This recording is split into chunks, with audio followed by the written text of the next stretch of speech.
Hello, everybody, and welcome to Silverline's Wednesday Wham. I'm your host, Dean Zachary, penciler of Cat and Mouse, among other things. And we have a full house tonight, and we're glad everyone showed up. We're going to be talking about public domain characters and maybe cherry picking a few that may end up in the Silverline stables one day. But before we get started, I want to thank our sponsor, Daytona Beach Comic Convention, and start with some very quick and brief self-introductions with the Empress of the Inks herself, Barbara Kelberg. Barbara, take it away. I'm Barb Kelberg, and I am the creator, inker, and colorist on my own book, Divinity. I'm the inker on Cat and Mouse, and the colorist on Sirens. And if you happen to be in Iowa around Cedar Rapids this weekend, this Sunday, I will be at the Quad City Con there. Oh, okay. Very nice. Very nice. Cool. Rob. I am Rob Davis here in mid-Missouri. I am the artist on Twilight Grim from Silverline. Missouri? No. No. Okay. The state calls it Missouri. Calls it Missouri. It's 50-50. But in my mind, if it was supposed to be Missouri, it'd have a UH on the end, not an I. And it has an I see. So that's my story, and I'm sticking to it.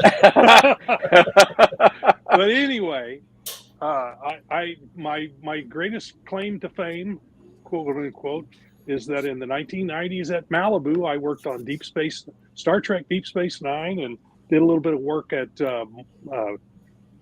DC's books as well, the Star Trek books there as well. That's my main claim to fame. These days, I'm also the art director, illustrator, designer, chief cook, and bottle washer of Airship 27 with Ron Fortier, and we publish public domain pulp characters. So there's kind of a tie-in here with tonight's theme, and we'll get into that a little later.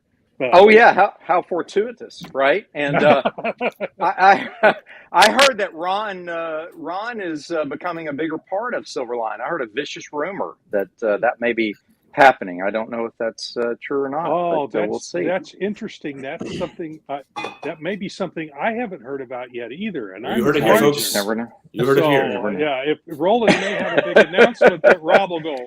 Maybe. I just I don't know for sure. Does Ron know? Yeah, does Ron? It's Ron. So Scott, tell us who you are, man, as if no one knows. But go right ahead. I have no claim to fame this time. Rob has a claim to fame, and everybody else has. I've got no claim to fame. I co-wrote and co-created Steam Patriots. That's my book right now with Rory over that way, and I have no public domain characters in my story, but we'll talk. I don't think our whole story is public domain. Actually, I think all of your characters are public domain. I think technically there's a real person. There's a real person public domain. I'm not sure. I don't know. yeah, actually. What about Rory? Rory, tell us who you are, my friend. Hello, I am Rory Boyle, co-creator with Scott of Steam Patriots, and I'm in snowy Ohio, or Ohio. Very nice. Good. That's got an A at the end. Right. And last but not least, our friend from the Northwest, Aaron Humphreys. How are you, sir? Tell us your claim to fame. That'll be good. Oh, my claim to fame? Oh, well, yeah. I mean, very nice. That's in between all the other stuff I'm doing, right? Yeah. And, yep. Amateur comedian as well. Amateur comedian, yes. Also, yes. Only, yeah. Where I draw my own comic Galleons, and I drew Fire Rush, and I'm drawing the Obsoletes coming up next. I think that's it. Awesome. Yeah. Wubba says, "Hey, you crazy kids, how's everyone doing? We're doing great, man.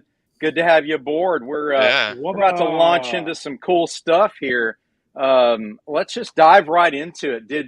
First of all, did any of you folks do any pre-show homework here and look at some interesting public domain characters? I'm gonna throw the floor open to Mr. Rob Davis, who probably has more experience with public domain than all of us combined. So, Rob, tell us a little bit about, you define it for us, and then talk to us a little bit about how one goes about choosing and developing a PD character. Okay. Well, the company that I partnered with Ron Fortier in is called Airship 27, and our idea was to take old public domain pulp characters, and I hope everybody knows what I mean by pulp characters, books and magazines that were published in the early part of the 20th century, the 20s, 30s, 40s, and they were kind of the precursors to superheroes in many ways. Doc Savage, the Shadow, the Spider, several other characters like that. Now, all the ones I just mentioned, those are still copyrighted. And if anyone is familiar with the copyright laws, they're made to be set for a specific period of time. So after the author dies, the old law used to be 75 years. I don't know what it is right now. I haven't looked it up lately. But what that means is that, yeah, really. Well, but the thing is, yeah, I'll get into that. Yeah. The characters after the creator dies, then those characters they live on, and his heirs can make money off of them and own the copyright for them, and no one can use them until that copyright expires.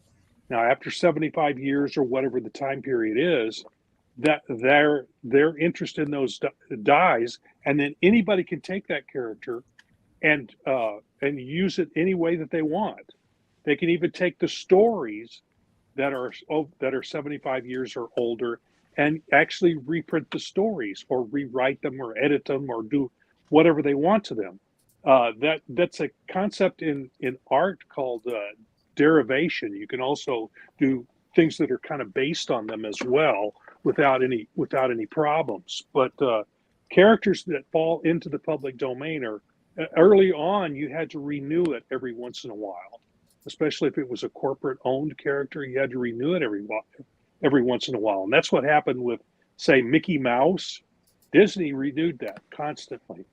But just recently, the first Mickey Mouse cartoon that was aired in movie theaters is now public domain. So you can Wasn't that Steamboat Willie?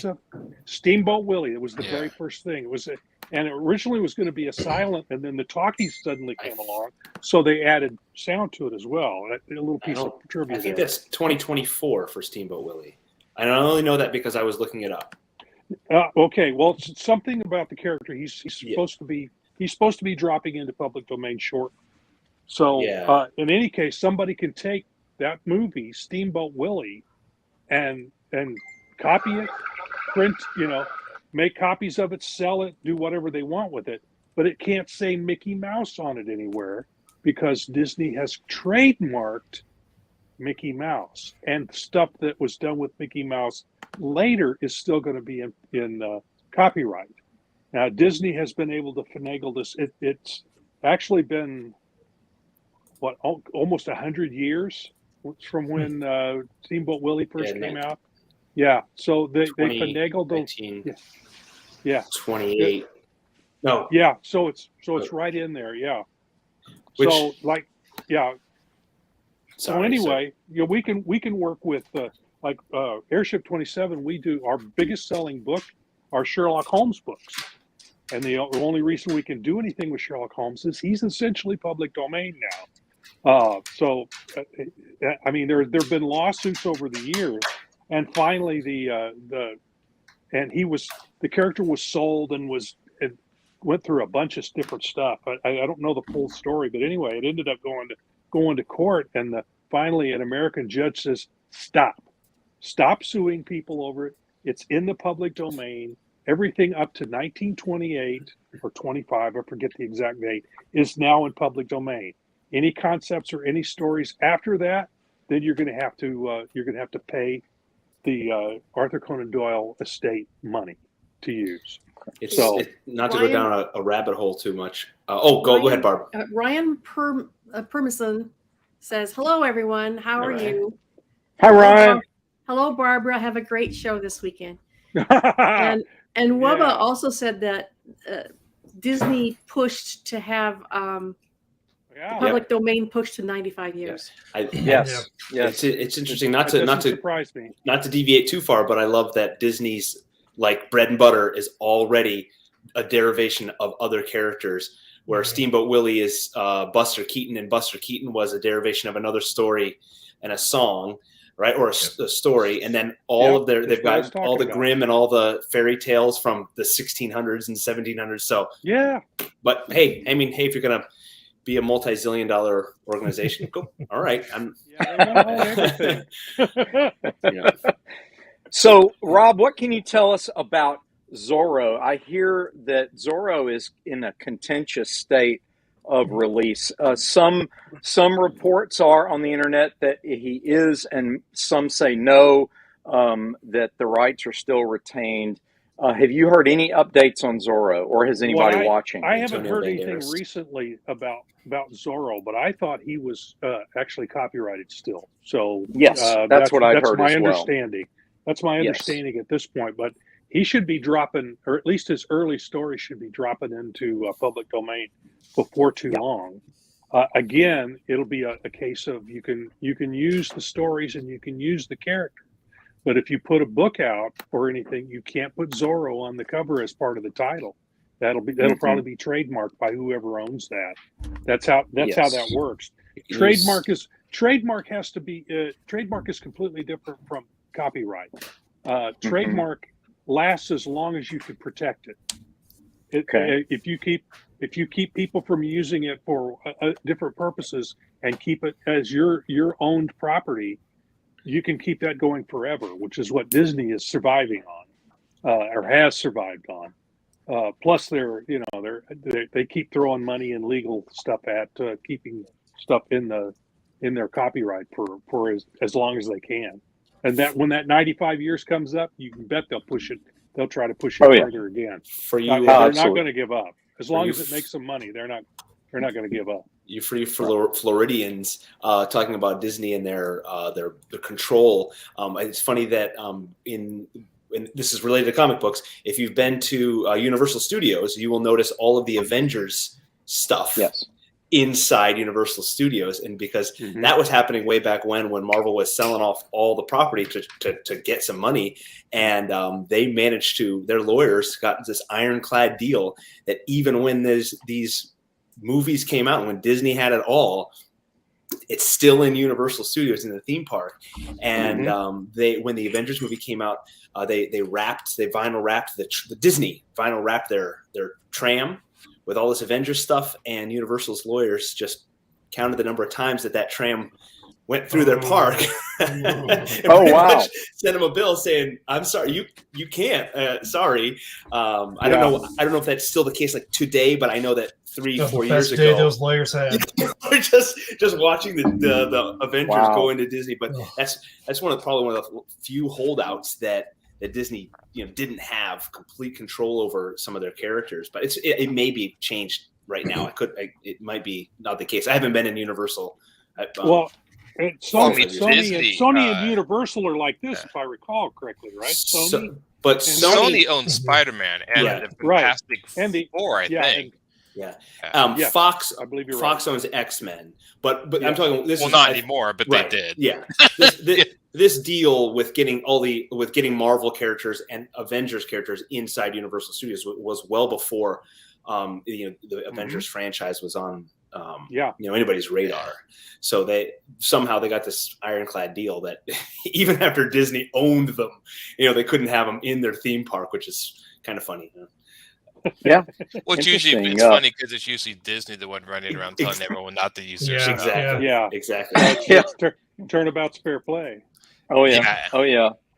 Wubba says Buck Rogers is in contention also. I would think for public domain. Really? Yeah. Well, if Buck Rogers is, then how about Flash Gordon? Right. Yes. Same situation. Yeah. Flash Gordon, those are still retained, I believe. I would think so. Yeah. That's I even heard rumors, and I these calls rumors that they want to make another Flash Gordon movie. But then again, they've been saying stuff about like that for years. Yeah. So Oh, yeah. we'll see. absolutely. So you're saying, Rob, your most popular PD character is Sherlock Holmes. Right. You can use the name, the image on the cover. You can promote it as a legitimate Sherlock Holmes property, et cetera, et cetera. Are there any limitations at all on you? Yes, we can't use any concepts of Sherlock Holmes that were in the stories that were published after. I think it's 1925 or 1928. I forget which. But those are gonna fall into the public domain before long, as they reach their limit. But anything before the judge that ruled anything before that date is fair game. It's public domain, can be done anything with it. So yeah, I mean, go on Amazon and type in Sherlock Holmes and see how many different books pop up. It's crazy. But even given all that, our books still sell like they're our best sellers. We still sell a bunch every quarter.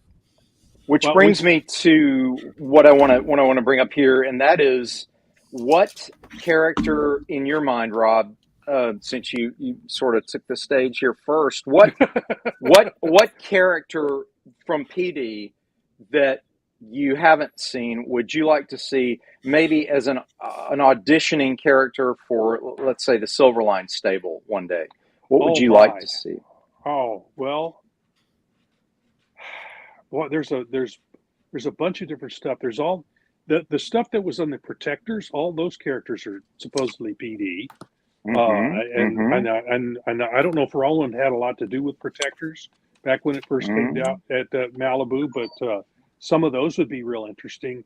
There's another company called, I don't know if those were from Centaur or who those were with originally, but there's several comic book companies like that that have all kinds of different characters.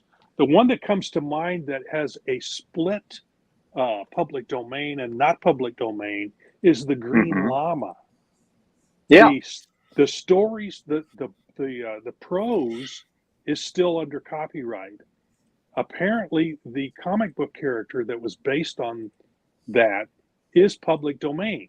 So, yet I'm pretty sure that the folks that own the copyright to that, I think it's the daughter of the guy who created him, owns the copyrights to that and is very protective of them.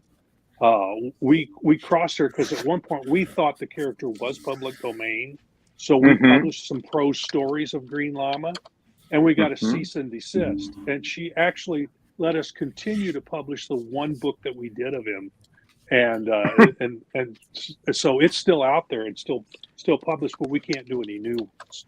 I see. I see. She was very nice to let us to do that, but she was angry that everyone thought it was public domain.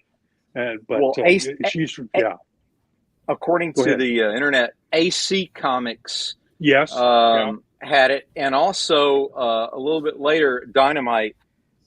They took over a lot of these Golden Age characters. Green Llama, the Black Terror is another one. Yeah, Black Terror, right. The Black Bat, the Black Bat. There's a bunch of different characters that have also been in comics. So there was the Black Bat was also involved with Batman because it's a very similar character, and they made an arrangement with the company it's DC now, but I think then it was National Comics was started doing Batman. Whatever aspect of DC at that time was doing Batman, and they came to loggerheads because the Bat was so similar, and they promised that the Black Bat, would not ever be in comics. Well, Tommy Floramonte says, west of the Mississippi, Disney can use all the Marvel characters in their parks, but that hasn't stopped them from showing up in Florida. Who's got mo money? Who's got more money? You come in here and say that. Tommy dropping the knowledge. Thank you, Tommy. And Wubba says there's something in the works that show up in Cat and Mouse. I bugged Roland for it. That's mysterious. Ah, Right, mysterious now- tease there. All right, Lots since, of news tonight. Since I'm I know. inking Cat and Mouse, I'm gonna have to keep my eyes open. Yeah. So, what about you, Barb? Anybody that just comes to mind from the public domain world that you'd like to see one day, possibly in our stable? Yeah, there's two of them actually. Only this first one is kind of in contention. It's Barbarella, obviously. Oh, like interesting. Barbarella. Interesting. Um, Okay. She was in the public Is domain. that your She full was name? actually. She was. I've been called barbed Don't wire. go there. Don't go there. Back when I wore braces, I was barbed wire. So. That works. That's cool. I like that. So, That's actually Barbara- not bad. That's kind of cool, actually. I don't know. Barbarella was actually a French creation and Mhm. was not copywritten when she was created. So she fell into the public domain. But now there's some speculation as to whether, since you can take characters out of public domain and put them back into private, apparently there's some contention over that. But I'd love to do a Barbarella comic book. Oh, wow. very cool. I would also like to do, and I think this is fantastic, an updated version of Tom Thumb. Oh, Do Yeah. kind of Yeah. a cross between Ant-Man and Honey, I Shrunk the Kids. oh, yeah. Okay. Is Yeah, Tom that would Thumb be the fun, same yeah. size as Thumbelina? Tiny? Yeah, Or yeah. Tiny Empire. Tom Thumb, he used to ride a mouse, but now you could, ride one of my grandkids' battery-powered cars around, It would be kind of That fun. would be Riding cool. in style. Yeah. I think it would be fun. He rides around with a toothpick, As a- What's that movie series that Michael J. Fox did? Is it voiced the mouse? Ralph, the mouse and the Yeah. motorcycle. And he drove a little electric or a little car like that. Yeah, and the Yeah, movie. Yeah, it was a little motor. Yeah, I think he got Yeah. a motorcycle then a car. Yeah, I so think that would be. It's Beverly Cleary's book, The Mouse and the Motorcycle. Mhm. The- Yeah, I Yes, think okay. you throw in a little bit of modern twist and living in yeah. a modern world. I think it'd be hilarious. I think it'd be a blast to do Tom Thumb Mhm. update. Roland, are you listening? He's out there. He's always listening. He's always listening, taking notes. Yeah. Taking notes. No paycheck Where for is Dean. he? No paycheck for Scott. no paycheck Aaron's for already been Bob. cut off from last week. Yeah. I was cut off a long time ago. That's just right. just the scenes in Ant-Man where they're having Oh, a fight on the railroad track, yeah. Oh, or so when cool. he's, Yeah. So cool. That was a hilarious sequence. and when and Yeah. Honey, I Shrunk the Kids when they're Oh, they're out yeah. in the backyard and the grass is as tall as a tree. I think That- that's just Oh, that movie, yeah, like it's fun. no CG and Honey, other than like superimposition or something, but Right. everything was props in that movie, which is so cool. yeah. Very it, cool. It doesn't quite hold up. When's the last time you watched it, Barb? Well, it's been a long time ago, but I was fascinated with the whole concept. It's the whole yeah, concept it's of, obviously older Yeah. in the grand And scheme of I special effects. realize that it's also been done with what are those characters that live in the walls? I can't remember. The Termites. Yeah, something like that. But you're sitting at a spool. and, well, using when an acorn for a drinking cup. didn't Oh, yeah. Disney did that forced perspective with Darby O'Gill and the Mhm. Oh, little I people. love that movie.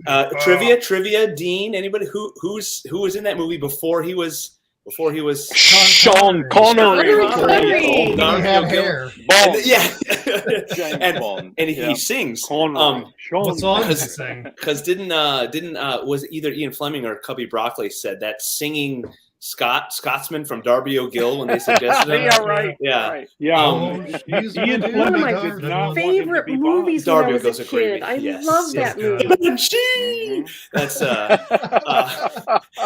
They were so high. well, and it's just like any movie, just like any Disney or anything, when they have a formula.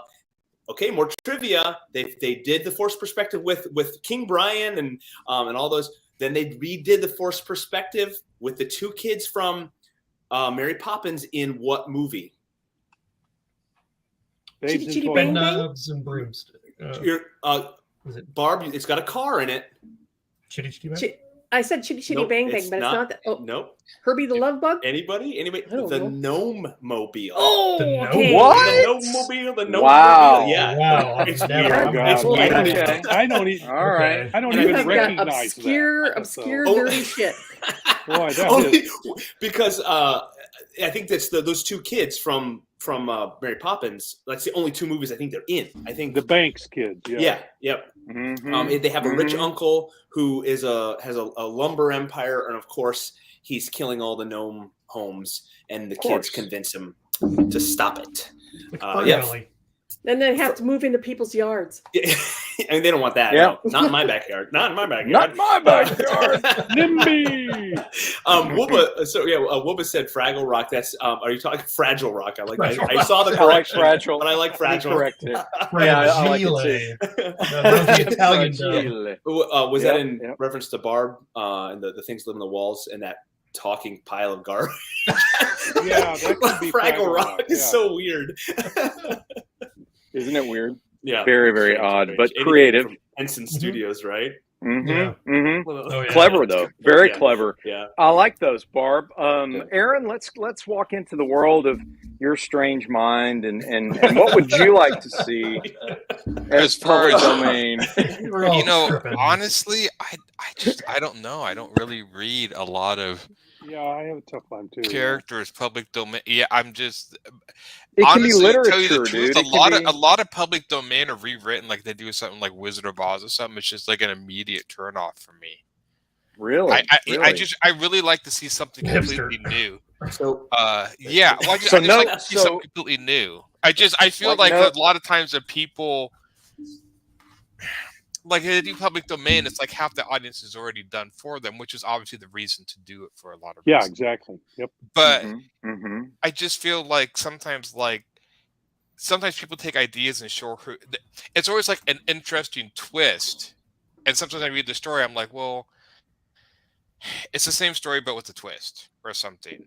They've done this in video games and in movies, and I'm just like, yeah, but you can take that story, make new characters, make a much more interesting story.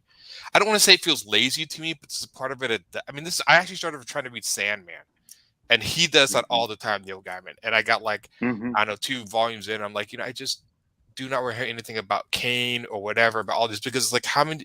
I just feel like I sometimes feel like doing public domain characters really kind of holds back truly creative stuff from being seen. Because So what if you take a public domain character and start where the story ended and take it farther? I mean, you can do that, but it's still the characters. I mean, I don't know. Like I said, it's just personal. My friend Tom's the same way. He can't stand public domain characters. Like it's just an immediate turnoff for him. He's just Okay, like, so can I flip this? Yeah. What's the last original idea you've heard? original idea. Well, I'm talking about just completely original. I don't know, what have I been reading? Well, I've been reading Kalis.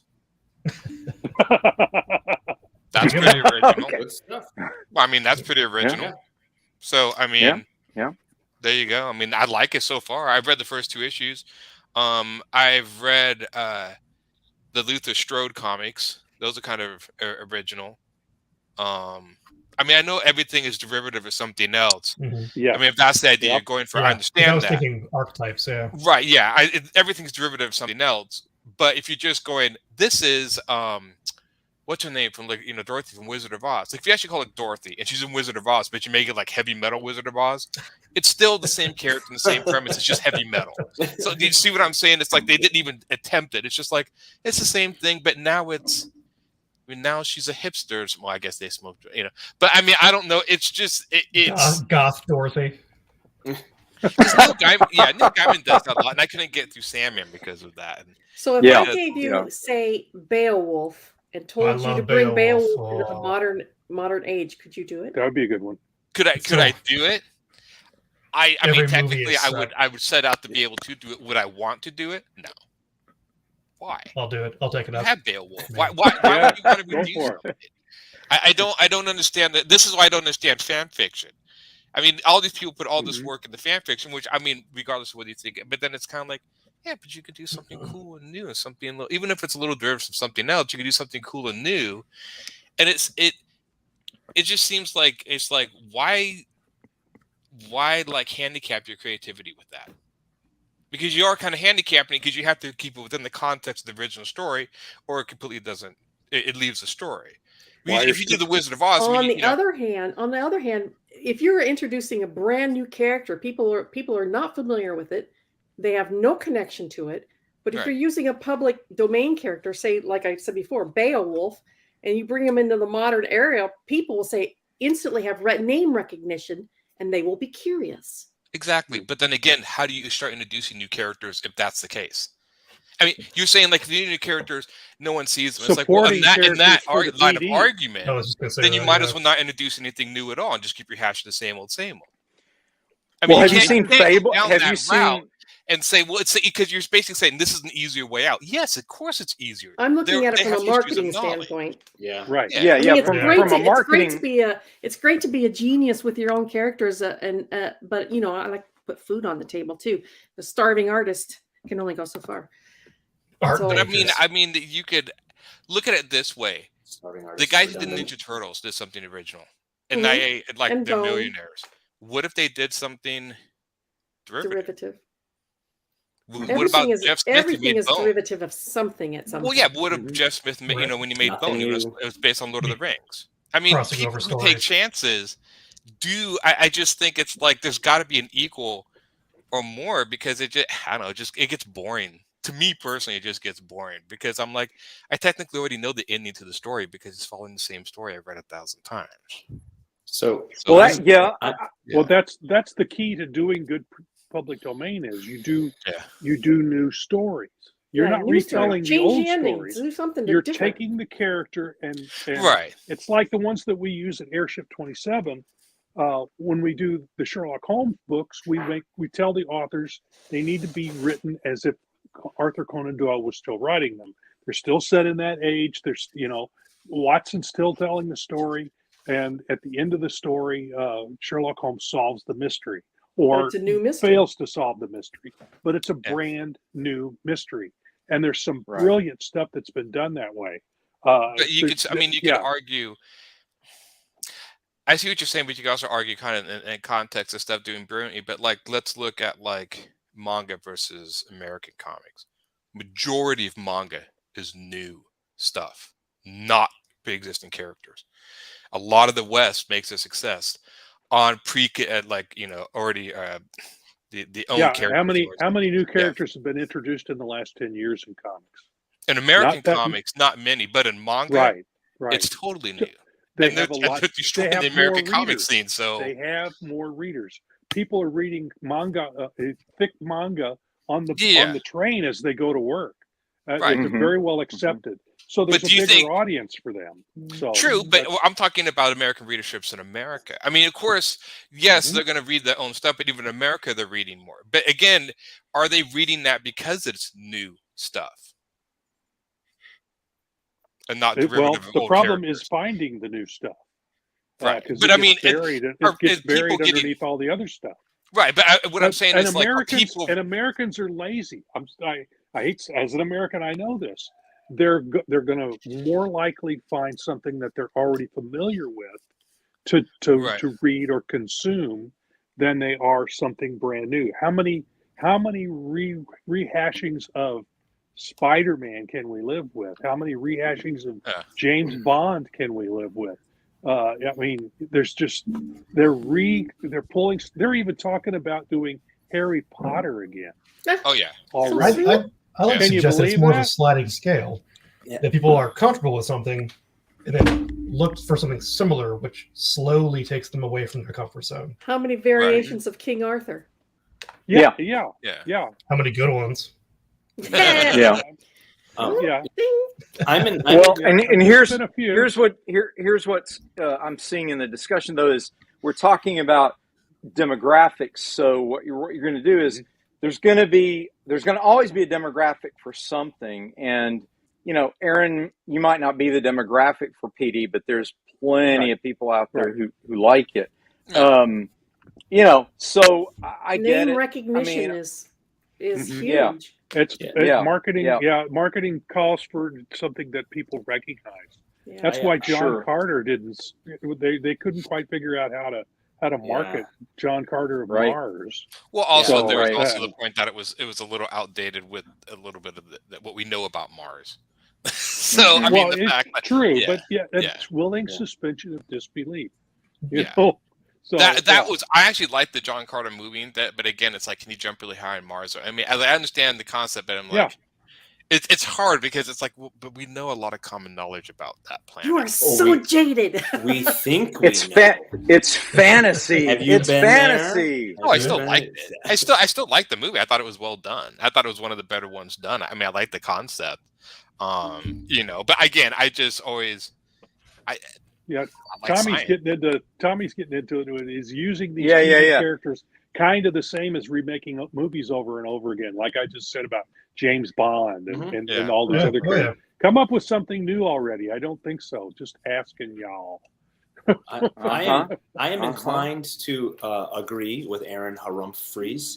And Harum, Mhm. harum. Bob And- Humbug Freeze. I like that you guys keep saying my last name even though it's not listed on the side. Harumph. Harumph. No, but I would not take. But this personally, this is Scott Wakefield. Yeah. If people want to do it, go for it. Oh yeah, I'm not saying they should. I would love to see like a really good visual cinematic representation of actually the John Carter stories, the Princess of Mars and all those. If they could do it right, it'd be awesome. Redo Tarzan, do all the Edgar Rice Burroughs stuff, do it well as a mini series or a TV series. I think it'd be fantastic. Now, and I'm not saying create a new story. I'm saying go ahead, tell the story as it's written. If people haven't read the book, great. But you're right. I feel like what? If it's not, it can be really, really good. And so that's the thing. I wouldn't want to stop someone from taking a existing character. And Aaron, you've talked about this quite a bit. Where's the depth? Is there depth to it? Is there some philosophy? Is there a theme that we can draw from it? If someone could take Sherlock Holmes or Bozo the Robot and they could make a really deep story or something really good out of it, I wouldn't want to stop them, but I do agree. You're right. If it squelches, crushes any new creativity. And Rob, yeah, you're right. We want to go with what we know. That's why nobody can make a new superhero in the United States. Yeah. No superhero that is not DC or Marvel really can break out. They just can't, because no one wants to leave their Invincible. Okay, in the grand scheme, but Invincible only did it because I've read the entire Invincible, and Invincible really connected because it was Dragon Ball Z. It was an American version of Dragon Ball Z, and I will say that outright. It was So there bloody we go. as hell. And I mean, like if you took that's a new blood, character. It's a derivation of an old character. So it was using comic tropes. It's using comic tropes, definitely. Right. If you took the blood and gore out of that, would it be as effective? Probably not. Yeah, So just dropping characters. That's what I'm throwing out there because that's the exception that proves the rule. It is, but I mean, the thing is I guess not to squash your point, but if you're using one example, that's kind of like, but we have one. Then you're kind of proving Scott's point. Well, because it's like you should have a list of them. I wish it wasn't. We could. And so, that's why I have not even dipped my toe into thinking about someone with superpowers or something like that, because not that I think Steam Patriots is going to be a runaway hit and be huge, but I think no one's going to set down Batman to pick up Scott Wakefield's Bat Guy or Face Puncher or something. I don't know. Captain Butt Kicker. I have no idea. It's not going to, unless it's novel. I suspect that the actual future of comic books is if we can get into other genres other than superheroes and start telling those kinds of stories and doing well. I think that's where I'd like to see comics go. Yeah. Well, that's me. I mean, Mike Goblins is a completely different genre, and like no one wants to read it. That's the hard part about it is, and I wish, because I love different genres. That's why Barb is saying that's what she's saying about marketing. Right. Is getting it out there where people can see it. Now, at Airship 27, we started off doing just public domain characters. But the writers that worked with us and the artists that worked with us wanted to start creating their own characters in the same vein. And so we've started to see some of that going on. In fact, the book I'm going to start working on that later this week is called Mystery Men and Women, which is brand new characters in short stories in an anthology format. So these are new pulp type characters, and some of those are just way out there, and because pulp characters are like that. They're really wild and crazy, and they've come up with brand new characters that are in that vein. But so there is new stuff being done as well as using the PD. But the way to get people in to start with was the PD characters, public domain characters. That everybody so it's almost a recognizes springboard. them. It's like a springboard. Exactly. Yeah. It's the worm on the hook. Yeah. Hey, Well, I had a quick. I'm sorry. This is completely unrelated. I wanted to say to all my comic book people here and people out there, all of our adoring fans, if you got leads or information on collecting pulp comics, I personally would love to have some information on it, because the comic book world right now is insane. Collecting comics, the prices are crazy right now, and he's willing to pay any price. I love the artwork, and the Airship 27 has that style, that pulp. I love the 20s, 30s, 40s pulp comics, pulp magazine artwork, and they're big. I love the size of those old pulp magazines. You need to talk to my cousin Terry Beatty. There you go. I want to get. I want some information about it, because I love it. I love the art. Good guy. And right now, pulp magazines are cheap. They're cheap, but I think they're going to be maybe the next thing. Not that I'm a collector, but I just love the art. So, anyways, that's mine. Before I the pulp. Well, I was going to say too, a lot of the subject matter you guys have touched on has to do with the choices that a very small gatekeeper system makes to launch something, right? Hollywood is a very country club closed system. So, we could be sitting on the next big thing and not even know it. There could be items out there that are 10 times more interesting than what Hollywood is choosing to promote. So again, we can't always equate financial success with merit, all right? Because very often that's not the case. There are things out there. I used to put it this way to friends, like, do you guys know that, like, there's probably 99 other guitarists that can play guitar as well as Eddie Van Halen, but no one will ever know who they are because they didn't have the talent and the timing and the connection all at the right moment to be what Eddie Van Halen became, right? So people think, oh, this one phenom, and they took over and no one's ever like that. No, there's like 99 other guys or girls who can do that. They just weren't right place, right time, right connections, right? So that's a lot of it too. It's a game, and sometimes the game doesn't reward merit. Sometimes it does. Sometimes it does in a delayed fashion. So you have something really good, but it takes a lot longer. It takes you 20 years to become an overnight sensation. Right, Yep. Well, very well said. I said Scott and our comic would be something maybe when we're dead. Be worth something maybe when we're dead. That's what I tell my kids. Don't throw my stuff away. Absolutely. Hey, Phil. Hi, Phil. Hey, Phil. Hey. So, Rory, your turn. Talk to us about wish list for PD character that one day might be a Silverline character. Go for it.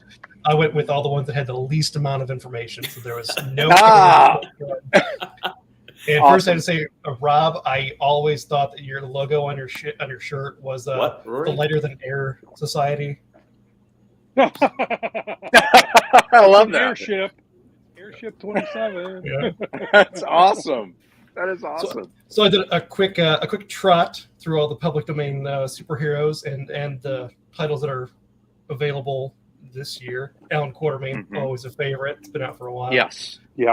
We actually have. He's in Silverblade. He's in Silverblade. And we have a book. We have a book doing new stories for him at Airship 27. Awesome. Love it. Awesome. Found a guy called American Crusader, who is described as a astronomy professor, and things go awry, and then he fights Nazis. Okay. All right. All you get. I love it. I love it. Next up is U.S. Jones, a patriotic crime fighter with no powers. His real name, if he has one, has never been stated. Well, you could give him one. You could give him one. Exactly. It's kind of like I love that. Open I love book. that. Open book. He was assisted by a friend called the Grumbler, which I just imagine would be this grumbling old butler fellow who causes more problems than he can help with. See, there you go. Some of these public domain characters are so underknown that you could do pretty much but anything. the field is wide open on them. Yeah, Right. it really is. Oh, These yeah. are all very like pulp characters. It's perfect. From the 40s. Undercover Man, also known as codename Centaur. Steve Crawford, ace federal man, was sent to the Foster Aircraft Company, where a new super speed pursuit ship was being tested to be sold to the U.S. Army. That's all the information there is. That's all you need. That's all you need, man. Go for it. I I love that. Abominable Snow Monster of the North, which is the clay animation of Herbie the Dentist and Rudolph the Red-Nosed Reindeer. Yes. Yes. Abominable. I love Do you know it. who else is public domain? Bigfoot. Yeah. How can Nice. how can There's a zoology. cryptid be a? Yeah, Like, I'm can. how can anybody own Bigfoot? First of He all, can. You know, that's an awesome. idea. I guess if idea. George I mean- Lucas can have the word droid, then Yeah, right. Right. Well, I'm I know. gonna copyright be- lizards. That would be the Jersey Devil, and the Gray Chupacabra. City Beast here is also in public domain. You could do all Momo kinds the Mhm. monster in Missouri. of. Okay. All right. The big And one here in Mothman. Wisconsin is Missouri the Gray Monster. City Yep. Beast. Gray. And at a non-comic book title would be, what's it called? It was the precursor to Lawrence of Arabia called The Seven Pillars. Very nice. That would be Okay. interesting to play with. The Seven Pillars. Versus It would be. Lawrence of Arabia. Very nice. Very nice. I had some interesting ones too there along those lines. Some funny ones. There's an actual guy named Catman. Uh-huh. Who dressed up like a lady. This is funny. Dressed up like a lady and held a cat and came up against a bad guy. The cat would jump out and scratch him, and he'd use the moment to punch out the bad guy and save the day. I thought that was just God. hilarious. I love Hilarious. to think of the pitch, the writer's comp, or, the pitching the idea. Yeah, man. Okay, bear with me. Just. right. This thing's got longevity. This has got staying power. No one's gonna get tired of that. right? shtick. Right? I know exactly. So that was more of a joke thing, but this was interesting to me. There's a science fiction pilot named Dan Dare, which is popular in the UK, and apparently he is, he's kind of like their Han Solo, so to speak, and he is now public domain. Right. The ferret, which is part of the Protectors, is considered Yeah. public that's domain. I happen to know something a little bit about the ferret. My first color adventure comic book assignment, action adventure. Also, Captain Nemo, I thought would be interesting to explore his motivations, being an East Indian who resented Britain's treatment of India, and then became this sort of villainous inventor that invented the Nautilus to take out the British ships. And you could do kind of a, I don't know, the Wicked Witch of the West, Wicked sort of retelling of Nemo as a young man growing up. I actually was involved in a comic book that did that. Oh, how cool! What was it called? The Adventures of Captain Nemo, and Very nice. It was set just before he became Captain Nemo, and he had a crew of an international crew that they were trying to find a power source. They were trying to find the lost Library of Alexandria. Oh, And nice! it was like a 4-issue miniseries. I've collected it into a graphic novel size and reprinted it recently with my Redbud comics. But he also Michael Vance, who's the writer of it, also rewrote it as a novel, and we published that as well. And that one was called Nemo and his Black Knights, I believe is what he called it, something like that. But Very nice. yeah, so that's been done. But he took that and ran with it. It was a great story. But you can do great stuff with PD characters, completely new story, but just using that character as the worm on the hook to get people to look to get read people the in. story that you want to tell. Yeah, Right. One of the good things. for that. One of the things you and I, Rob, talked about right before the show was Westerns. And I think Westerns are an untapped region that, if done well, would once again take off in the comic book industry. Again, it's all art and story. And I found two Western heroes in PD that I loved. One was called Black Rider, and basically he looks like Zorro with guns, right? And the other one was Ghost Rider, who looks like Zorro with guns, wearing all white on a white horse, right? And so I thought, hey, that would be cool to team those two up, right? So you'd have the dark, mysterious, crime-fighting Western gunslinger, and then the white-clad gunslinger, and do something interesting. Tim McGraw. Yeah, there you go. And then, or you could update it, right, and do almost a Knight Rider version of both of those, where one's in a white car, one's in a black car, and they're crime fighter. You could even do that. They kind of did that a little bit with that old TV show Pole Position. Yeah, the cartoon. Was it Pole Position? Isn't that based off the video game, but the cartoon. Based off prepare to qualify. Yeah, very cool. So anyway, that was my idea. Was like, maybe we test the waters with a one-shot Western one day in the far future, and go, hey man, let's have fun with that. I would be up for that. Yeah, I would be up for a Western. Something like the I Ringo have not Kid. done one yet. Mm-hmm. What's that, Barb? Something like the Ringo Kid. Yeah, yeah. really cool.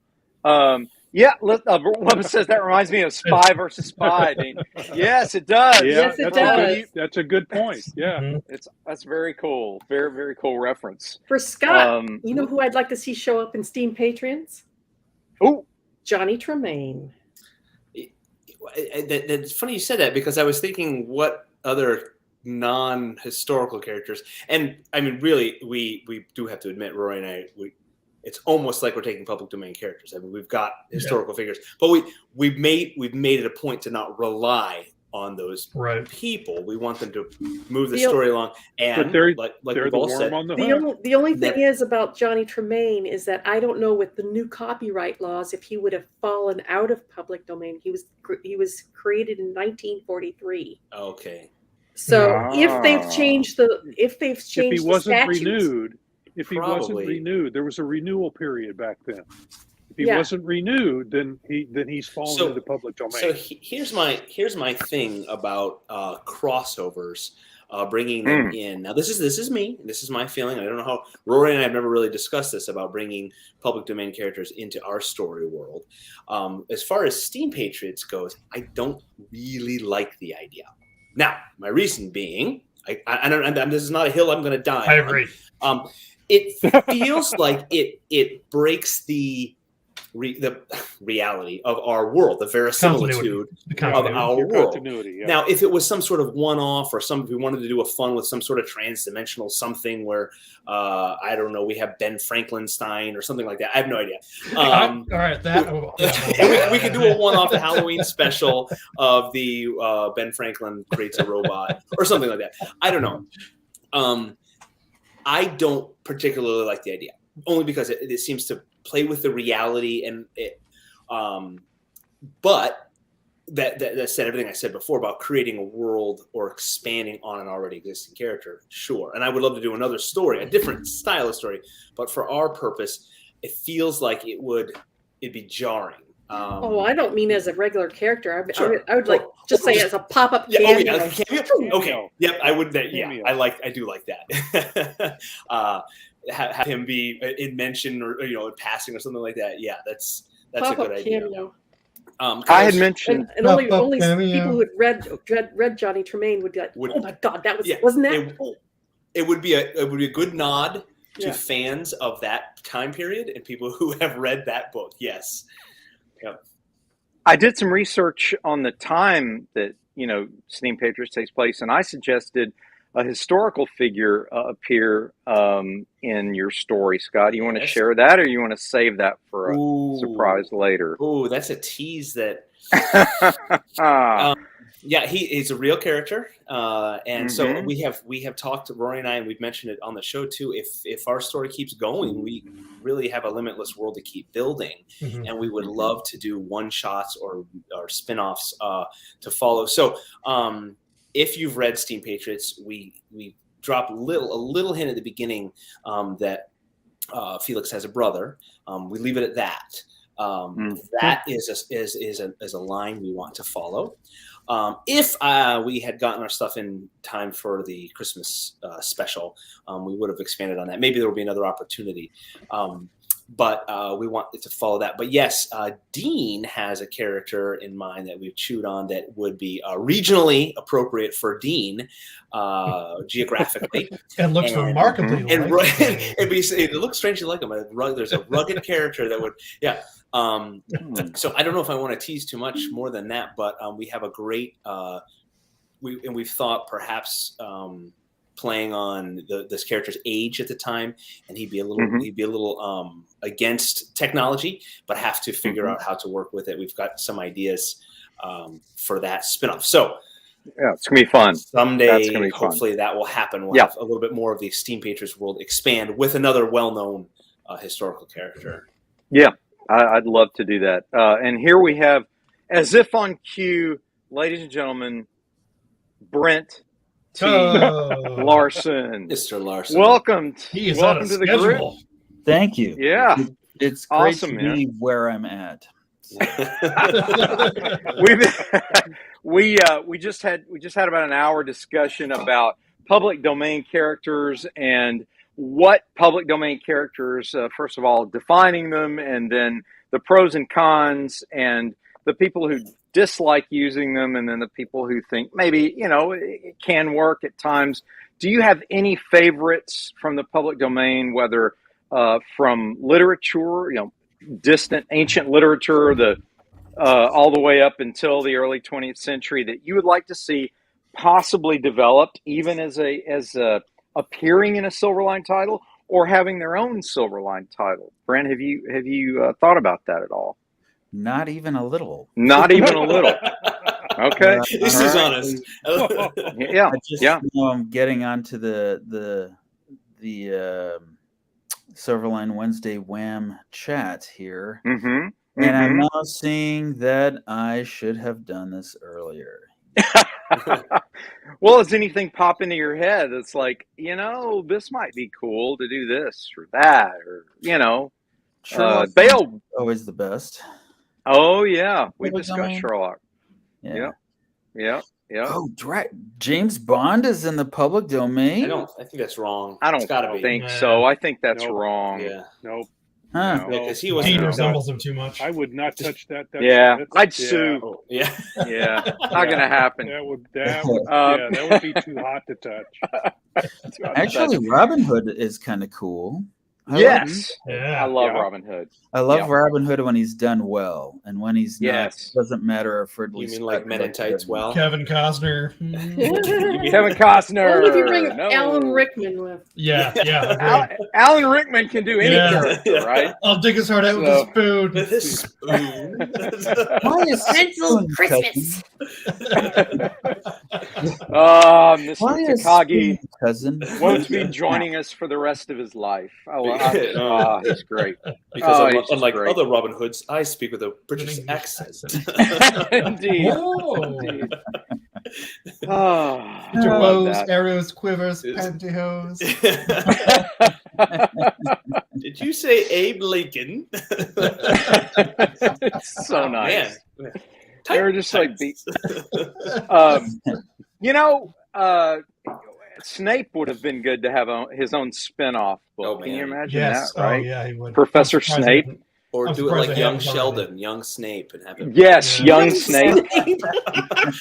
They're hilarious, right? He'd be He would just brooding. sneer. Brooding the He whole would time. just sneer, brood, and stare at people and go, clearly fame isn't everything. I mean, it's just great. At any rate, we we've been doing that all night, but now it's time to go into some pop culture, and I just love throwing red meat out to you guys for pop culture arguments. No. And if you read a description tonight of the show, and you should have if you didn't, I said Star Trek or Star Wars. What? How did I miss that conversation? Star Trek or Star Wars, and you have to choose. I like them both too, but you gotta choose for the purposes of conversation and talk about which one you chose. And we're going to start with Rob because he has a connection to Star Trek.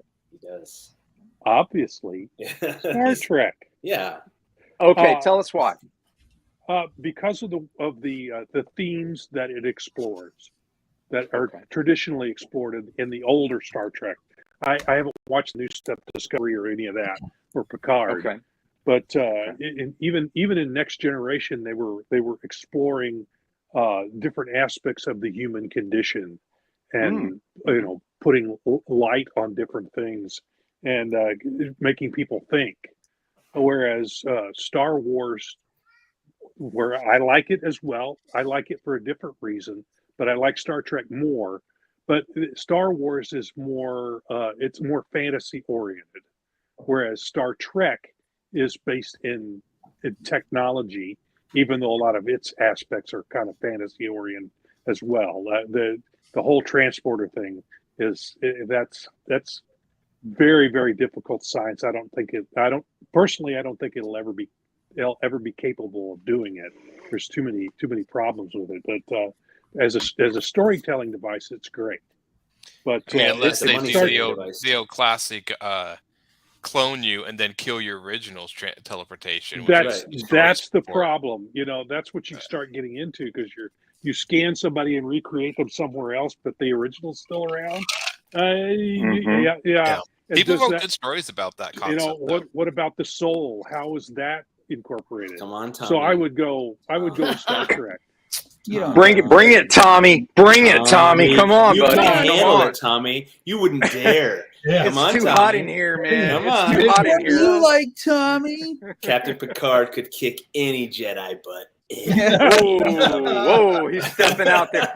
But I'm going to transition here to Aaron, because I don't even think Aaron can justify the weak tachyon field excuse for everything, to fix everything with the tachyon field and time travel, some sort of anomaly, some kind of anomaly. If we reverse the dilithium crystal cells, some kind of. Has anyone seen that montage? Yeah, Star Trek is the one I like more, but I only like Star Trek Next Generation. That was only my favorite. I didn't like the original Star Trek. Was okay. Gets a little goofy. The other one, Next Generation, was the only one I watched. I tried to watch Deep Space Nine. I tried to watch like 2 or 3 times. I get a few episodes in. I'm like, I don't. Just doesn't do it for me. Voyager, tried. But Next Generation. I don't know. I like that one. Better than Star Wars, or worse than Star? Yeah, better. I mean, I would watch that over Star Wars. I have Star Wars stuff, but I'm horrible. Like I actually started watching all the Star Wars movies, and then I get distracted by something else. They sometimes get very hard to keep my attention. I don't know. I put like the Clone Wars in for background, and then I get distracted with another series and start watching them. I still like him. I don't know. Maybe it's because I've seen him. I mean, maybe that's just because that would be with any series, but I don't know. But Star Trek, Star Trek's the ultimate background show. I mean, you don't even have to watch it if you've seen it. You can just put it in the background and do other work where it plays. So you're saying it's wallpaper? Star Trek was always meant to be more political than Star Wars. Smarter. It's got a message. It's not as Star Wars is pure entertainment. Yeah, it's fantasy. Yep. Yeah, I like them both, but I like them both. I honestly, I haven't seen the last 3 Star Wars movies. I think. You're fine. You're fine. I know that. You don't need to. But I like what I see. Like, fine. I love, and because I love and burn so hot for Star Trek when it sucks, like whole seasons of Voyager and Nemesis. Nemesis. Just kidding. Wait! I love half of Nemesis, but then like Tom Hardy, like we're supposed to believe Patrick Stewart's clone? No. Like they could have No. spent like maybe 10 more minutes finding another actor. Insurrection. That one's awful. Now, First Contact, like That's fine. Oh my goodness, I love it. I love but then like Mhm. Discovery, Rob. I mean, you haven't seen it. I've only seen. I think there's third seasons on TV. I Right saw now. the first episode and I went, "This is supposed to tease me to watch the whole thing." Discovery. Nah. I couldn't do it. Hard time. No, I watched it and I went, "Who cares?" So, admittedly, I could I grew up on Next Generation. That was my Star Trek, and then going back and watching the original series, a little goofy and a little campy sometimes. Well, sure. Look at the time They were on period. Friday night, and they're playing Sulu. Who's playing guitar there? And they're like doing hula stuff, and but then season one of Next Generation is so they lead with Q having these lengthy monologues, and then the second episode after the pilot is the drunk episode where That's right, and naked Wesley now saves the Enterprise again. Yes, it's so awful. But then the rest of the season, maybe third season's when it took off. That's so good. They finally found third the season. characters. But then some of Voyager I love, but then like that who's the engineer? She's half Klingon. She drove me nuts. But then in Enterprise, was it Trip? Trip was the helmsman or the engineer? I don't remember. He drove me nuts. I liked Enterprise, but Enterprise took way too long to get into its stride again. That's like the what Star Trek does. It takes forever to get. I like Captain Archer though. Yeah. I like Archer. Yeah. I'm going to totally well date done. myself here, but What's I that? remember watching the original Star Trek, and I Yep. loved it. And then I watched Next Generation and Deep Space Nine, but I didn't go past that. I Okay. didn't go. That's all right. You're not missing a whole lot. Yeah. Voyager. Love Star Wars. I've watched all of the Star Wars in all of its iterations. So I would have to say my favorite is Trek Wars. Okay. that's a very wise compromise there. Very wise. Yes, indeed. Rory, tell us, my friend, Star Trek, Star Wars, and why. Oh, well, it's funny because my Latin professor brought this up in class. Rory goes to school and knows Latin. I'm going to have to send this It's to like him now. comparing apples to oranges. They're two different pieces. My Latin professor. Oranges and tangerines. My Latin professor is awesome. My brain surgery professor said. Tommy. My rocket surgery professor said. Tommy, Discovery is not cool, Tommy. It's not Star Trek. It's not Star Trek. No. And It's a sci-fi show. If you treat it that way, it's fine. But but Trek, it's not Star Trek. No. Yeah, exactly. So sorry, Rory, I had to. Rory, Go ahead. Your Latin Please philosophy continue. brain surgery teacher. Yes. So in Latin, Star Trek, oh man, I'm like Star Bart. I Trekist. was like, the contrarian in me says Battlestar Galactica. Yeah. What? which one? Yeah. Grew up with Next Generation, and the original series was definitely campy. But Star Wars, with the vast amount of information they have and the fanfic, and not just the fanfic, like the actual novels of Young Knights of the Republic, Dark, Dark Forces, all that stuff is just absolutely incredible.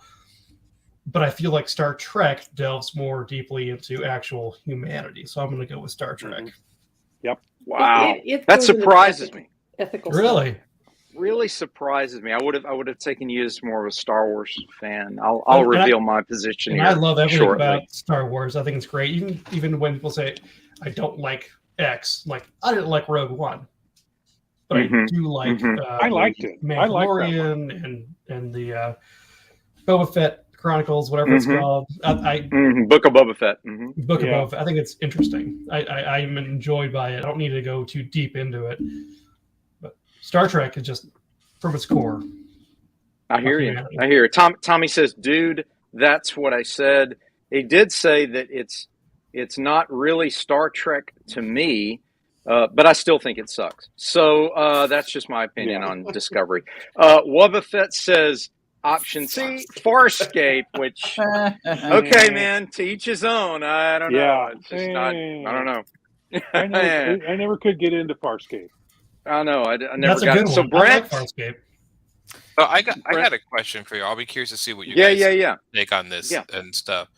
So, between these three movies, and you guys use all answers at once or whatever, Aliens, Terminator, or Predator? Alien. Which one's Alien. Aliens? Okay. Aliens. Yeah, Aliens. Okay, most are aliens. Alien. Terminator. Alien. Single. You like Terminator. the Terminator? Okay. Yeah. Not many Predator fans. Wow. Okay. Now, Okay. but do they really exist in the same universe, or is this Yeah, canon? technically now they do. Okay. Now they do. Originally, no. It was just Alien. But technically, yeah, they do now. There's so much stuff All in three Britain. of them? Yeah, I think so. In the Terminator world, so There is a I comic don't know. actually. Yeah, Yeah, there's a Terminator comic and stuff But where they combine the aliens and Predator. But together. Alien uses space relativity time as well, so it's confusing. doesn't it? That's convenient that they put them all in the same same Mhm. universe. Marketing. Yeah. Marketing. So Brent, talk to us, my friend. What's your Star Wars or Star Trek? Much like Barb, I refuse to answer the question. I remember where I was when I was in my mid-20s, and someone said, "Which one are you? Because you can't be both." And I'm like, "Watch me," and that was the end of the conversation. Because Yeah, I'm in the a way, same and way. it's already been Guys. said, but Okay. If you could make either one of those movies, which would it be? Or series? Because you're a director, you know how these things work. I'm not a You're the- director. I'm a Yes, I'm a you writer. But let's I, say you were allowed full You got creative it your control. way. Yeah. Your way, what would you tackle? Which universe would you tackle? I would probably do Star Wars. Yes! I love both of them, but for different reasons. And Yeah. to be honest with you, I was never a huge fan of the Chris Pine Star Trek movies because it felt like they were trying to be too Star Warsy. I like Star Trek when it's Star Trek, and frankly, I love Star Wars when it's being Star Wars. And sometimes it doesn't feel like lately it's been very Star Warsy out there. And so neither series has been bulletproof, obviously. But I think at the end of the day, Star Wars just has that slight feeling of almost kind of a narrative, something you can really grab onto, which the fans have done and have tried as hard as they can to ruin the entire experience. It's the hero. It's the hero story. Yeah. That's right. The hero's journey. Yeah. Journey. Excuse me. Yeah, And journey. Yep. It's a hero's Exactly. journey. And it's also like a good old fashioned Western. Yeah. Yeah. The gunslingers and everything. And that's always That's appealing. why the Mandalorian worked so well. It was essentially a western. Yep. The It's set in gunslinger space. rolling in the town. That's why Magnificent Seven. Firefly. I actually, the Firefly is Mandalorian is great. much more based. And that's another off, western. More or Yeah. less. Lone Wolf and Cub. I mean, Yes. Mandalorian. That's what It I is. on Yeah, it's got some of Tumblr, that that's what too, I yeah. said. I said that Mandalorian is just basically a rewrite of Lone Wolf and Cub. Yeah, it is. In So space. so what But about that's not even well, a new thing. I mean, one of the big inspirations for the original Star Wars was the old samurai movies. Mm-hmm. Yeah. That- Oh yeah. Hidden Well, Fortress. it had a myriad of different influences. Yeah, but that was one of them. I almost think, Yeah. and I think I've actually heard Lucas and people say the samurai is a little more than the westerns, but samurai epics and westerns are still similar. You could argue either one. That's true. Yeah, So, absolutely they are. Wubba says I love Star Trek and Wars, not choosing between them. And then Tommy chimes in with Brent as usual, and he agrees with Brent. So I don't I get agree why with Brent. Tommy has all this time to type stuff in the chat, but he He apparently just can't. doesn't have time Yeah. to hang with us. You better not be He can't driving. stay and doing away. this. He's scared. He's As typing much in his as- sleep. As much as he wants to break free of us, we keep pulling him back in. We're like, we're like the mob. We just keep dragging him Can't back. get away, Can't stay Tommy. away. You can't get away, might man. retire. Once you're in the geek world, man, you can't stay out. Come on in, man. Come on in. So One okay, last so I'll I'll go ahead. One last job just before you get out. I think I'm going to go Star Wars because I grew up with Star Trek, and we didn't have Star Wars till I was later. I mean, I'm dating myself, but seriously, that's what it was like. You know, we just didn't have a lot. We had Star Trek, and that was it. Then we had Galactica with puppets. Yeah. Yeah, it was just like Shadows. It was a candle, and then and then all of a sudden all this stuff blew up, and it's crazy. But it was like cave paintings, and but seriously, I loved Star Trek, grew up with it. But what Star Wars did for my generation was it opened up the idea of not being tied down as much to a reality-based foundation. Yeah. So it brought the idea that you could add fantasy to something in space and it was still cool because you stayed true to the world itself. So it didn't matter. It's like, dude, you know that like spaceships don't make any sound in space, right? Like they don't fly like that, dude. It's more like 2001. There's no air for the flames. Exactly. It's like, but that's boring visually. So you want to have the dog fights in space and all that stuff. So it kind of broke open the barriers that had been on science fiction from its mid 20th century up until the late 70s. You had these barriers like it should be like this, and you should address heavy societal struggles and issues, and it should be real, and it should be really scientific. And then it's like, nah, I'm going to do Flash Gordon. And so he did. Actually, Lucas wanted to do Flash Gordon, but the Hearst Corporation, which I think still owns the rights, had it and wanted too much for it. So he's like, meh, I'm just going to make up my own version of Flash Gordon. And so kind of that's what Star Wars was. He pulled an Aaron Humphreys. He did. He pulled a Humphreys. That's what he did. So that's, and obviously he's not even listening to it. He's ignoring us. He's taking a phone call. It's probably George Lucas right now. Yeah, it's probably Lucas now. We're about to lose him. Humphreys. Look, hey, George. Look. No, Steven Spielberg. We can hear you. We can hear you. Aaron. Yeah. I want to stream with a bunch of idiots. Just a second. We're losing so much right now. Oh my gosh! But the other thing about Star Wars is the archetypical backdrop. The foundational mythical backdrop that shared cross-culturally. Our friend Mr. Humphreys is often reminding us how everything's better over in Japan, and they do everything better. I don't think everything's better over in Japan. So okay. So let me say this: you can argue you can argue everything's better in Japan, but financially, who's winning the comic wars? There you go. It ain't us. It ain't us. There's got to be something there. I don't know what to say. Why does it have to be a war? Why can't we get along? Why can't we all get along, Aaron? Come on, man. I don't know. Because I guess I'd like to stay in business. Yeah. I don't know. I think that's where it comes down to. Sorry. Oh. Well, but then again, I did make the point. Merit and financial success aren't always balanced, right? Things can be financially successful and they can suck, right? So Transformers. Ultimately, yeah. I mean, think about it, right? Transformers. I mean, terrible movies, awful, but they make tons of money.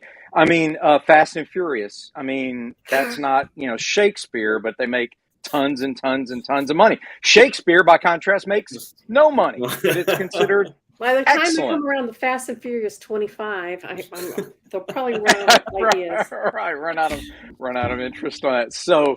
But yes, we do measure that in our capitalist society, and that there is some level of reward for quality work. So we do try to do the best we can, and I do think part of what Japan's doing that we're not is they're doing what Lucas did in '77. They're breaking out of preconceived barriers and saying it doesn't have to be all superheroes. It doesn't have to be this. It doesn't have to be that. It can be really just bizarre, non sequitur fantasy, and people like that because it's it's something new.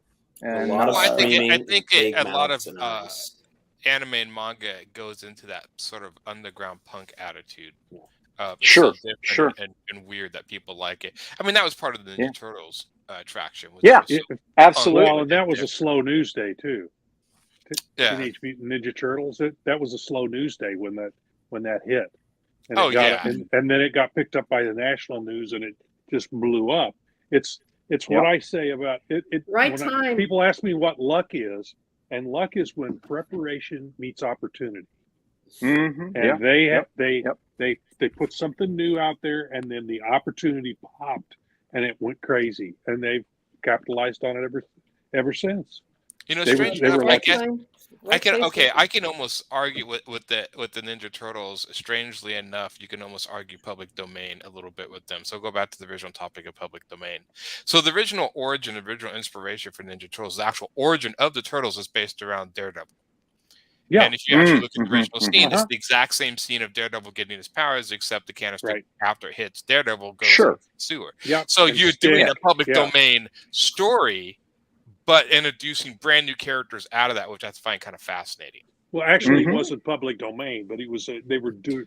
Right, but I mean, he wasn't derivation. public domain at the. Yeah, he's not. But I mean, the fact that you're taking something else that everyone knows and making completely new characters. If somebody does that, I'm like, okay. And that's fine. Daredevil is based somewhat on a public domain character, the Black Bat, in the fact that he was a DA who they threw acid in his face and he went blind, and then he That happened had to Harley surgery. He had surgery to correct that problem, but he pretended to be blind from thereafter and dressed up as the Black Bat. When the operation he had gave him night vision, he could see in the dark. So Daredevil's interesting. kind of based on that. You know, that bits and pieces were pulled from different places. So a little bit of what you're saying is that it's a public domain character that they took pieces from and did something with. That's exactly the kind of thing you're talking about, is creating Right. something new based on something old. Right, that would Yeah, be right, just like that Star would be like Wars. fine, like a little like Star Yeah. Wars is that way a lot. Yeah, It's just, you know, absolutely. Mhm. So that I think is absolutely kind of right. interesting, but yeah, And Star Trek, to a certain degree, is based somewhat on Forbidden Planet. If you Yeah. watch the Leslie movie, well, Nielsen? Star Trek is there's just stuff. based on the premise of Holy like NASA Yeah. exploring space, just like what would Mhm. NASA be in the future? I mean, that was kind of another concept. Mhm. And then Roland says, I tune in briefly to see Aaron on the phone. You're Mhm. fired. And hear Humphreys. Love Right. it. So that's hilarious. So, Well, I was trying to tell my Humphreys. lawyer who's suing Roland. I was trying to give him Roland's exact spelling for his name. That's So- Wow. Yeah, it's Account number is ROLAND. He lives in Florida. I thought I kind of had to say he lives in Florida. He's like, Oh, that state? okay. He's 7 That's feet nice. tall. You can't miss him. And on that note, guys, we're about to wrap up here, and I want to thank you guys for being with us tonight and joining into the convo. And we had a great time. Once again, I want to thank our sponsor, the Daytona Beach Comic Convention. And Scott, you have any announcements you want to share, or anything you want to remind us of regarding anything happening with Steam Patriots that we need to know? Anything coming? It should be very, very soon. Yeah, there it is. We are hitting the year mark. I cannot confirm anything for sure, but Okay. Okay. We appreciate everyone's patience with making a comic book here, and don't forget to remind that we've got 3-4 days left on our current Kickstarter going on right now. Sniper Rejects and Rook, and Rejects. Sniper and Rook. John Medic III, Yes. who we know had fatherly duties tonight. As soon as we're done Yes. here, head over there and Kickstarter.com. Head over there. Search Indeed. for Indeed. the Rejects. check it out. Yeah. And also, let's see. Yes, Roland reminds us. If you haven't already, don't forget that Kickstarter is winding down. Of course, I haven't forgotten. That being said, we have something we always say as we sign off, and Buy our books. we like to prepare. Yep. And We the say, torpedoes. good night, Aaron. No, we say, make Make mine. mine Silverline. Silverline. Good night, everybody. Good night, everybody. And,